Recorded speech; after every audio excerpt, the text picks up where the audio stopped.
Datuk Yang di-Pertua, soalan saya soalan 62. Okay.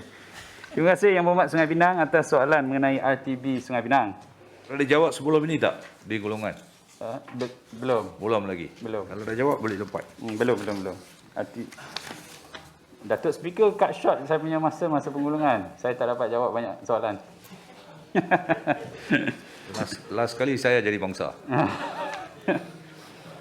Yang Berhormat, pakej 1 bagi projek RTB Sungai Pinang dijangka bermula pada bulan Mei 2022 dan dijangka siap pada bulan Mei 2026.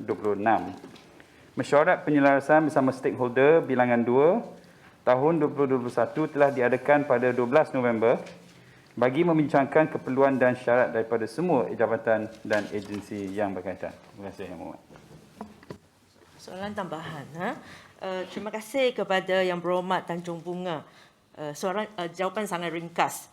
Tetapi isu di lembangan RTB Sungai Pinang tu, RTB Lembangan Sungai Pinang tu kita dah bincang lama, dah tunggu-tunggukan pelaksanaannya. Maka di sini saya nak tahu, selain daripada untuk pelaksanaan RTB Lembangan Sungai Pinang tu untuk mengelak banjir, selain daripada itu, adakah projek ini boleh mengurangkan isu pencemaran air sungai di Sungai Pinang?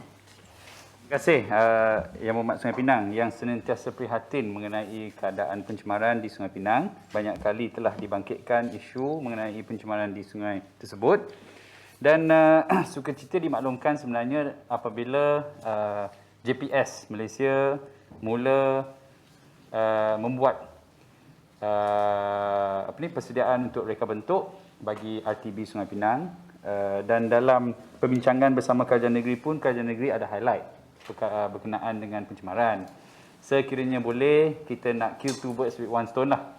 Satu, untuk menyelesaikan masalah banjir, dan kedua, kita juga kalau boleh nak menyelesaikan isu pencemaran lah.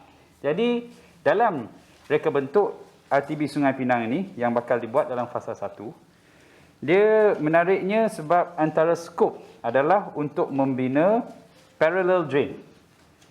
Dalam arti kata lain, akan ada parit yang akan dibina sejajar dengan Sungai Pinang, yang di mana semua air larian daripada jalan raya, air-air daripada internal drainage dan sebagainya, semua akan masuk dalam parit dan bukan dalam sungai.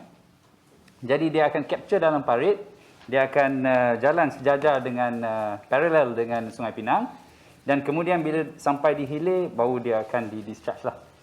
So ini sudah tentu akan melindungi dan meningkatkan kualiti air Sungai Pinang, supaya air Sungai Pinang tidak akan menjadi sungai yang paling kotor lah di negeri Pulau Pinang. Jadi harap projek ini dapat membantu. Terima kasih Yang Berhormat. Saya nak jelaskan, air Sungai Pinang sekarang bukan yang paling terkotor di di Pulau Pinang. Dia ada di kelas 2 hingga 3, bukan yang paling terkotor. Terima kasih. Tapi kalau saya boleh tambah one last comment. Macam mana kita buat pun dengan parallel drain dan sebagainya, isunya adalah kawalan di punca, Datuk Speaker. Kalau kita boleh control at source, itu yang paling baik. Itu yang kita kena pastikan. Datuk di-Pertua, terima kasih kepada Exco yang menjawab soalan ini. Mengelakkan banjir, elakkan pencemaran, adakah akan dijadikan sebagai satu tempat tarikan pelancongan seperti Sungai Melaka lah? Banyak orang ingat Sungai Pinang hanya kawasan Sungai Pinang, tetapi tidaklah. Komta pun ada border, Pengkalan Kota pun ada border, Datuk Kuramat pun ada terlibat lah. So adakah selepas rancangan tempatan banjir Lembangan Sungai Pinang ini siap, akan ada satu projek seperti Sungai Melaka? Baru-baru kami balik daripada Melaka. Memang sungai itu satu tarikan untuk menarik pelancong. Pergi kempen ke pergi melawat? CM. Terima kasih Yang Berhormat Komta. Sambil melawat, sambil berkempen, Datuk Speaker. Tuju kepada CM. Cadangan yang baik sebenarnya, sekiranya kualiti air Sungai Pinang dapat ditingkatkan dan tidak begitu kotor selepas daripada kelas 2, kelas 3, kalau boleh kita menjadikan kelas yang lebih baik lagi, maka ia akan ada potensi lah untuk menjadi tarikan.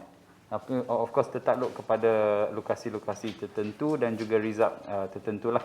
Tapi kita boleh melihat kepada cadangan ini. Terima kasih. Seterusnya soalan